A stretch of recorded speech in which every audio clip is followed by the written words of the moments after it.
All right, good morning, everyone. It is 8:51 on the morning of November 11th, 2022, and this is my pre-market strategy session. Now, the title of this video is It's All About Front-Running the Fed. So, CPI data came out this morning at 8:30, and it was lighter than expected. Let's see. The Consumer Price Index, a broad-based measure of goods and services costs, rose just 0.4% for the month and 7.7% from a year ago. Now, those are both actually still really high. It's just that we're coming off of CPI increases as high as 8.5, and I think it was even as high as 8.7% annually a few months back. So that was its lowest annual increase since January. Economists were expecting increases of 0.6% and 7.9%, according to Dow Jones. Excluding volatile food and energy costs, so-called core CPI increased 0.3% for the month and 6.3% on an annual basis, also less than expected. All right, so this I was going to title the video "The Beginning of the End of the Fight Against Inflation," but I figured I'd just go ahead and say it's all about front running the Fed, and that really is what it's about. Being out in front of Fed policy will guarantee returns. On a statistical probability, on the basis of the statistical probabilities, making moves into industries and sectors prior to the Fed making its move is really how the professionals navigate the market. So there was a big, once we got this first cooling of CPI, you can see here on that news, let's see, we ran up, these are the Qs right now. The Qs are up 4% pre-market. That is huge. It is enormous. So, yeah, good news, definitely. If inflation has peaked, then there are a pretty. The Fed still has to tighten, right? But for the time being, that means that the Fed tightening cycle is getting close to an end.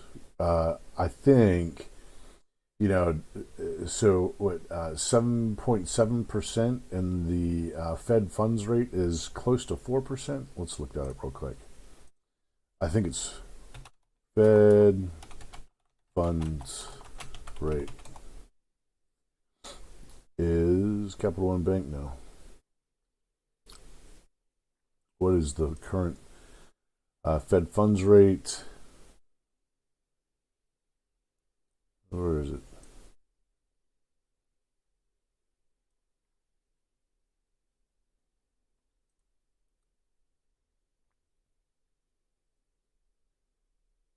Okay, it's it's right at 4%. Fed funds rate is right at 4%. So there is still, whether inflation can come down or the Fed has to go up. Either way, there is still more tightening in the books, or in the future. Whether it's CPI coming down or the Fed funds rate going up. However, the delta between the two has certainly gotten much tighter, which is favorable for the market. Once the Fed is done tightening, folks will be the Fed won't be tightening as much once the CPI comes down. On that note, we are still inverted on the yield curve, and traditionally speaking, we don't see the market come down until the yield curve, this is the 10-2 spread, goes positive again. So in the short term, it's bullish. It's good. In the long term, I think that there is still quite a bit more time between now and when the yield curve normalizes. And things can be bullish. While this is the yield curve and it's negative, at least the 10-2 spread is negative, there is still time for the next crash to happen.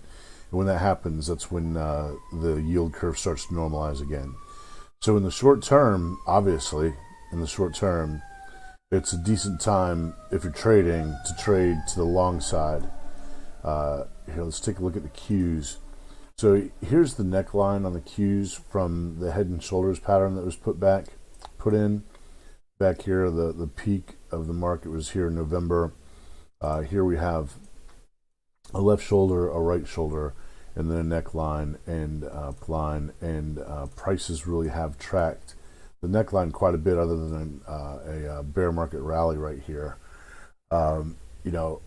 So the top end of the range, I expect price to be able to hit the top end of the range here pretty soon, and that will just set us up for the next leg down. In the meantime, I think it's safe to be bullish, to trade to the bullish side. Let's take a look at Bitcoin here. Even Bitcoin caught a rally. Look at that. Bitcoin really started to dive down. Again, this is another head and shoulders pattern on Bitcoin that has developed, and I think that this trend along the neckline here will continue. In the short term, though, it's really quite possible for Bitcoin to rally from this point, just to set up for the next leg down, though. Gold also is catching a rally here.